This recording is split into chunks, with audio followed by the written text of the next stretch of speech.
Simon commission है हमारे देश की, क्या है कि जो 15 अगस्त 1947 आया तो एक समझौता हुआ पंडित नेहरू और माउंटबेटन के बीच में।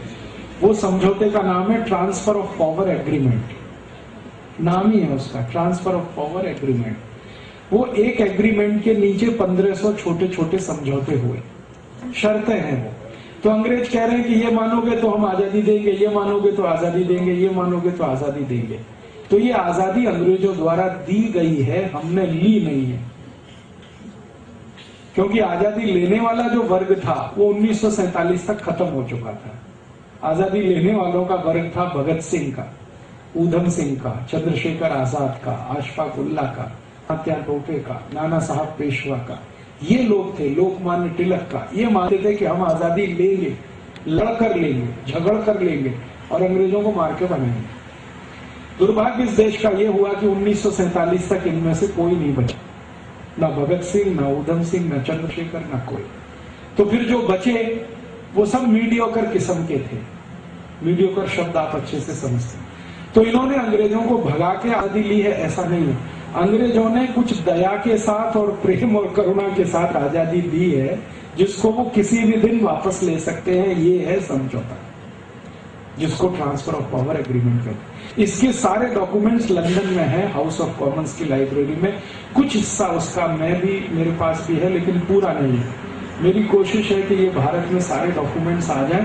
एक बार मेरा दिल है कि टीवी पर खोल खोल के सबको पढ़ाया जाए कि देखो ये क्या लिखा नेहरू जी ने, क्या कहा है माउंटबेटन ने। तो माउंटबेटन के शब्दों में और अंग्रेजों की भाषा में मैं अगर कहूं तो India is on lease for 99 years. 99 साल की लीज पर है आपका देश। 99 साल जिस दिन पूरे हो जाए, अंग्रेजों की औकात है कि वो आपसे वापस ले सकते हैं। और चूंकि ये लीज का सारा खेल है, इसलिए आज तक भारत के किसी भी प्रधानमंत्री ने हमारे कानून बदले नहीं। जो अंग्रेज बना गए वैसे के वैसे ही है, सारे कानून वैसे। इंडियन इनकम टैक्स एक्ट अंग्रेजों का बनाया हुआ, आईपीसी इंडियन पीनल कोड अंग्रेजों का, सीआरपीसी अंग्रेजों का, सीपीसी अंग्रेजों का, इंडियन एजुकेशन एक्ट अंग्रेजों का, लैंड एक्विजिशन एक्ट अंग्रेजों का, इंडियन सिटीजनशिप एक्ट अंग्रेजों का बनाया हुआ, सब कुछ उनका बनाया हुआ है। और आज तक उसको इन्होंने मेंटेन किया है, इसको बदला नहीं है। और इससे भी ज्यादा खतरनाक स्थिति है, इंग्लैंड की महारानी कभी भी हिंदुस्तान आए तो उसको वीजा की जरूरत नहीं है। बिना वीजा वो भारत आ सकती है, क्योंकि आप उनकी प्रॉपर्टी हैं। इंग्लैंड की महारानी जब भारत आती है तो यही माना जाता है कि वो अपने ही देश में जा रही है। इसलिए जब जब वो भारत आई है विदाउट वीजा आई है। वैसे तो उसको पासपोर्ट भी नहीं लगता है, यूरोप में बिना पासपोर्ट के वो जा सकती है, लेकिन भारत आने के लिए उसको भारत सरकार की परमिशन की जरूरत नहीं है। वो कल फोन उठा के भारत के प्रधानमंत्री को कहे कि मैं भारत आना चाहती हूँ, तो किसी प्रधानमंत्री में दम नहीं है ये कहे कि नहीं आप मत आइए। अब मैं एक घटना सुनाता हूँ। इंद्र कुमार गुजराल इस देश में प्राइम मिनिस्टर थे और जलियांवाला बाग हत्याकांड का एक महत्वपूर्ण साल आया था उस समय। जलियांवाला बाग हत्याकांड आप जानते हैं 1919 में हुआ था, तो उसका एक महत्वपूर्ण साल आया था। उसी समय रानी ने कहा कि मैं आना चाहती हूँ। तो इंद्र कुमार गुजराल पर दबाव डालने के लिए मैं और बहुत सारे लोग गए थे दिल्ली। उस समय मैं इलाहाबाद में रहता था, और ये कहने के लिए कि मत आने दो इसको, क्योंकि यही वो है जिसने जलियांवाला बाग कांड करवाया था। इसी रानी के आदेश पर गोली चली थी और डायर ने हजारों लोगों के ऊपर गोली चलाई थी, जिसमें से सैकड़ों मारे गए। तो इंद्र कुमार गुजराल ने टका सा जवाब दिया था कि मैं ये नहीं रोक सकता, वो आएगी तो स्वागत ही करना है उसका। वो आई, पूरी भारत सरकार उसके स्वागत में लगी। वो रानी गई, अमृतसर गई और जखे हुए माने जख्म हमारे जो उसने कुरेदे वहां जाकर, और उसने अखबारों में स्टेटमेंट दिया कि मुझे नहीं लगता कि जलियांवाला बाग में कुछ गलत हुआ। जब कोई राजा होता है और कोई प्रजा होती है तो कई बार प्रजा के ऊपर दंड देना पड़ जाता है। तो हमने कहा बात खत्म हो गई। अब आप हमेशा उसको याद करते रहें, ये आपकी प्रॉब्लम है, मेरी नहीं है। ये उसका अमृतसर के पत्रकारों को दिया हुआ बयान था, ये छपा अखबारों में। हम लोगों को इतना गुस्सा आया, हमने कहा कि ये इंद्र कुमार गुजराल का मुंह काला करेंगे, तो पुलिस को भनक लग गई और हम लोग सब अरेस्ट हो गए। वरना हम मुंह काला करने के लिए ही जा रहे थे उस दिन दिल्ली में, कि ऐसा हरामखोर प्राइम मिनिस्टर है जो देश की इज्जत और सम्मान को दांव पे लगा के बैठा। अब इंद्र कुमार गुजराल रिटायर है, अब हम उनको मिलते हैं कभी भी दिल्ली में, तो वो मुझे कहते हैं कि आप भी प्राइम मिनिस्टर हो जाओगे तो यही करोगे, आप भी कुछ नहीं कर सकते, क्योंकि कानून से हम बंधे हुए हैं। वो कानून वही है, इंडिया इज ऑन लीज। तो मैं कहता हूं खुल के कहो इसको देश में, तो कहते हैं नहीं कह सकते। क्यों नहीं कह सकते? बगावत हो जाएगी। तो हो जाने दो बगावत, 1857 में हुई थी, और एक बार बगावत हो जाएगी। कम से कम दूध का दूध, पानी का पानी तो हो जाएगा। ये अधकचरे हम लटके हुए तो नहीं रहेंगे। तो उनका इतनी हिम्मत किस में है आज?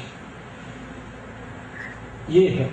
अब हमारे यहाँ इतनी खराबी है इस लेवल पे कि सुप्रीम कोर्ट का कोई जज, हाई कोर्ट का कोई जज ऐसा कोई फैसला दे जिसका कानून भारत में ना हो, तो हमेशा वो लंदन के फैसले को ही आधार बना के जजमेंट देता है। मान लो कोई फैसला देना है सुप्रीम कोर्ट को, उसका कोई कानून हमारे देश में नहीं, तो आधार फिर लंदन से मंगाया जाता है कि वहां का कोर्ट क्या कहता है, उसको बेस करके यहाँ जजमेंट दिए जाते हैं। और इसी कारण कोई भी कोर्ट जजमेंट अंग्रेजी में ही देता है, भले वो गुजरात में चले या केरल में चले। इसका मतलब तो ये हो गया कि अमेरिका से भी हम बड़े जूस चला रहे हैं कि हम वहां जा रहे हैं। ये नेताओं से पूछने की जरूरत है। 15 अगस्त मनाते हैं, हर साल तिरंगा झंडा फहराते हैं, 26 जनवरी मनाते हैं, बच्चों को कहा जाता है लड्डू खाने को आ जाओ, वो लड्डू ही है, बाकी कुछ नहीं है। वो आजादी तो सब कहीं रखी हुई है, क्योंकि एक काम हम ऐसा नहीं कर पाए इस देश में कि अंग्रेजों ने जो हमारे साथ समझौता कर दिया उसको जला के नहीं फेंक पाए 60 साल में। और क्या करेंगे? वो समझौते की कॉपी यहाँ कुछ है, कुछ लंदन में पड़ी हुई। वो कर देंगे क्लेम किसी दिन, तो आप क्या करेंगे? मान लीजिए अभी उन्होंने क्लेम नहीं किया, क्योंकि उनको मालूम है कि उनके देश में जो कुछ वो चाहते हैं वो हो ही रहा है। यहाँ जो कुछ ब्रिटिश चाहते हैं वही तो हो रहा है इस देश में। तो अगर मान लो वो ये तय कर लें आज, क्योंकि उनकी ब्रिटिश जो चाह रहे हैं वो हो रहा है, that is in terms of commerce, value system, all that. What about political उनको लगता है कि भारत को अभी हैंडल कर नहीं सकते, क्योंकि फाइनेंशियली बहुत कमजोर है। 1947 में भी भारत उन्होंने छोड़ा तो इसलिए नहीं छोड़ा कि उनके दिल में हमारे प्रति सद्भावना थी, इसलिए छोड़ा कि सेकेंड वर्ल्ड वॉर में इतनी पिटाई हो चुकी थी उनकी कि भारत को साथ रखना उनके लिए संभव नहीं था। हांगकांग का 99 ईयर्स का लीज था, वो तो उनको देना पड़ा था। हाँ, तो हमारा भी 99 साल पूरा होगा तब जाके कोई फैसला होगा, तब तक तो ये पर्दा ही पड़ा हुआ। हिंदुस्तान के नेता बात नहीं करना चाहते इस विषय में। हांगकांग का जो बहस डिबेट हुआ था वो 10 साल पहले से चालू है कि कैसे ट्रांसफर ऑफ पावर होगा, चाइना में जाएगा कि उसका इंडिपेंडेंस रहेगा। So all that thing started happening 10 years back before it was handed over. So I mean this is a very big issue what you से। 1943 में हमारे यहाँ भी स्टार्ट हो गया था ये सब कि भारत आजाद होगा तो किन कंडीशंस पे होगा, क्या रहेगा भारत में, क्या नहीं रहेगा। इस per your revelation, India is on lease, and if India is on lease it's a big issue, बहुत बड़ा इशू है। और ये बिग इशू को खोलने के लिए मेरी बहुत दिल की इच्छा है कि कोई ऐसा चैनल मुझे मिले जो फ्री हैंड दे, तो वो सब डॉक्यूमेंट्स में चैनल पे दिखाना चाहता हूं। या तो भारत सरकार डिनाई करे कि ये डॉक्यूमेंट्स झूठे हैं, तो ब्रिटिश गवर्नमेंट के सामने हम बात करें कि आपके यहाँ रखे हुए अगर डॉक्यूमेंट झूठे तो आप कहो कि ये झूठे हैं। आपने कोई चैनल से बात किया है इस पर? किया था ना, आस्था चैनल से। थोड़े दिन उनके यहाँ कुछ डॉक्यूमेंट्स दिखाए, 19 में उनको पसीना आ गया। एक छोटा सा डॉक्यूमेंट मैंने दिखा दिया कि कांग्रेस की स्थापना कैसे हुई थी, तो उसी में वो किरीट भाई को इतनी तकलीफ हो गई। उन्होंने कहा राजीव भाई आपका तो कोई ना बीवी है ना बच्चा, मेरे तो बीवी बच्चे हैं, मेरा ये लाइसेंस कैंसिल हो गया तो मैं तो सड़क पे आ जाऊंगा। आप कृपया करके इतनी खतरनाक और विस्फोटक चीजें मत दिखाइए।